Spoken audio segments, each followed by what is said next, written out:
ओम नमः शिवाय। जय शिव शक्ति, जय लक्ष्मी नारायण। मेरे सभी प्यारे प्यारे भाई बहनों को सबसे पहले मेरा नमस्ते।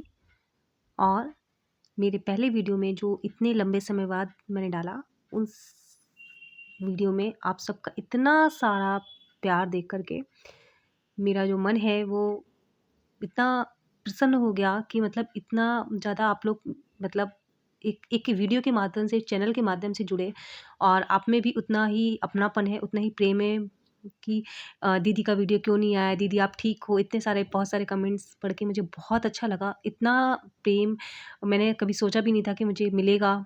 इस चैनल के माध्यम से आप लोगों से जुड़ पाऊँगी।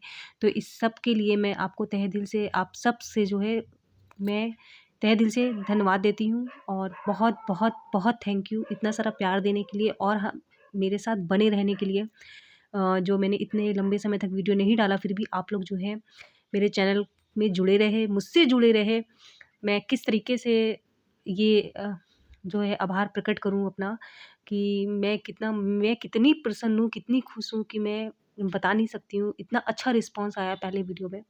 तो बहुत बहुत बहुत थैंक यू। बहुत सारे मेरे प्यारे प्यारे भाई बहनों को मेरा दिल से नमस्ते, दिल से प्रणाम, दिल से जो है बहुत सारी नमन कि इतना ज़्यादा आप लोगों ने मुझे प्यार दिया। तो मेरा भी एक दायित्व बनता है कि आप लोगों को हमेशा अच्छी-अच्छी चीज़ें जो है मैं इस चैनल के माध्यम से ज्ञान दूँ, बताऊँ, ताकि आप लोगों का भी जो मन है वो हल्का हो सके, दुखों से जो है आप लोग बाहर आ सको और सत्य को जान सको। तो आज मैं आपके लिए एक प्यारी-सी कहानी लेकर आई हूँ और इसका जो अर्थ है वो आपके जीवन में बहुत ज़्यादा महत्व रखता है। सबसे बड़ी चीज़ जो हम लोगों को नहीं पता होती, एक होता है विश्वास, दूसरा होता है अंधविश्वास। इन दोनों में अंतर क्या होता है? तो विश्वास और अंधविश्वास में अंतर आज मैं एक कहानी के माध्यम से आप लोगों को बताना चाहूँगी। तो जिससे आपको अपने जीवन में सत्य के करीब धीरे-धीरे आप पहुँचेंगे चीज़ों को लेकर के। दूसरा एक बात ये कहना चाहूँगी, इतने महीनों से जो मेरी वीडियो नहीं आई, इसका एक कारण टेक्निकली भी था। मैंने आपको पहले ही बताया था कि कुछ टेक्निकल इश्यू हैं, जैसे प्रॉब्लम्स हैं मेरे पास, लैपटॉप की भी है, फ़ोन के भी बहुत सारी प्रॉब्लम्स हैं टेक्निकली। तो ये भी कहीं न कहीं कारण था और बहुत और भी कारण थे। तो मैंने आज जो है डिस्क्रिप्शन बॉक्स में अपना अकाउंट नंबर दिया हुआ है। तो आप लोगों को जो भी सहायता बन पड़ती है, ठीक है? जो भी सहायता, तो आप अगर स्वेच्छा से, अगर नहीं है तो कोई बात नहीं, अगर स्वेच्छा से आपका मन करे तो उस अकाउंट में आप जो है पैसे डाल सकते हैं। तो मेरे को थोड़ी हेल्प हो जाएगी। तो अच्छा रहेगा कि मैं सहायता कर पाऊँगी। मतलब आप लोगों द्वारा मेरी सहायता हो पाएगी अच्छे से, तो मैं थोड़ा-सा टेक्निकली स्ट्रॉन्ग हो सकती हूँ। बहुत सारी दिक्कतें हैं। तो आप जो है डिस्क्रिप्शन बॉक्स में वो अकाउंट नंबर देख लीजिएगा, ठीक है? और कभी भी आप लोग का मन करे या कुछ आपको लगे तो उस उन पैसों के माध्यम से मैं और भी लोगों की जो है हेल्प करती रहूँगी। तो चलिए हम सबसे पहले शुरू करते हैं इस कहानी को।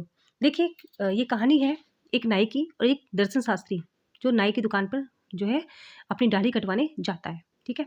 तो एक दर्शन शास्त्री नाई की दुकान पर दाढ़ी बनवाने गए। नाई को बाल काटते वक्त बातें करने की आदत थी। उसे पता था कि वह जो सज्जन है वो दर्शन दर्शन शास्त्री है, ठीक है? अतः नाई बोला, साहब मुझे तो लगता है कि भगवान नहीं होते हैं। दार्शनिक ने पूछा, या तुम कैसे कह सकते हो? नाई बोला, अगर होते तो वह दिखाई देते। दुनिया के लोगों को दुख दर्द नहीं मिलता। दर्शन शास्त्री पलट कर बोले, मुझे तो लगता है कि दुनिया में नाई होते ही नहीं। मतलब जो अभी तक नाई प्रश्न पूछ रहा था कि भगवान नहीं होते, तो चूँकि वो दर्शन शास्त्री ने उल्टा उसी के ऊपर कह दिया कि मुझे तो लगता है दुनिया में नाई नहीं होते हैं। अब वो बड़ा अचंभा खा गया। उसने बोला, ऐसा क्यों? नाई चौंका और बोला, मैं तो आपके सामने खड़ा हूँ। दर्शन शास्त्री ने कहा, तो फिर सामने की दुकान पर जो सज्जन खड़े हैं उनकी दाढ़ी इतनी क्यों बड़ी हुई है? नाई बोला, साहब वह ना मेरे पास आते हैं ना कभी किसी नाई के पास जाते हैं। दर्शन शास्त्री ने कहा, इसी तरह भगवान भी है। जी हाँ, इसी तरह भगवान भी हैं कि लोग उनके पास जाते ही नहीं, वरना वे इतना कष्ट क्यों उठाते? दर्शन शास्त्री ने समझाते हुए कहा, देखो ईश्वर तो हमारे अपने भीतर है। ईश्वर के पास जाने का अर्थ है अपने भीतर ईश्वरी गुणों मतलब सद्गुण को धारण करना। लेकिन हम क्या करते हैं? दुर्गुणों को अपनाकर कष्ट उठाते हैं। अब नाई जो था वो उसके उत्तर से संतुष्ट हो गया। ठीक है? इसका एक अर्थ ये जो इस कहानी का पूरा जो सार निकलता है, आँख मूंद कर किसी विचार को मानना अंधविश्वास है। आपने आँख मूंदी, किसी ने कोई बात कही, आपने मान ली, वो अंधविश्वास है। लेकिन बेहतरी के लिए अपनाया गया विचार विश्वास कहलाता है। कि आपने कोई चीज़, एक विश्वास ठाना कि मुझे अपने जीवन में कुछ करना है, ठीक है? तो विश्वास हो गया कि आपको मान लो कोई बहुत बड़ी परीक्षा पास करनी है, तो आपने उस परीक्षा के प्रति आपका विश्वास हो गया। आपका ये विश्वास है कि दुःख के समय कोई मेरे साथ दुनिया में हो ना हो, मेरे माता-पिता ज़रूर खड़े रहेंगे। ये आपका उनके प्रति विश्वास है, क्योंकि ये बेहतरी के लिए है, ठीक है?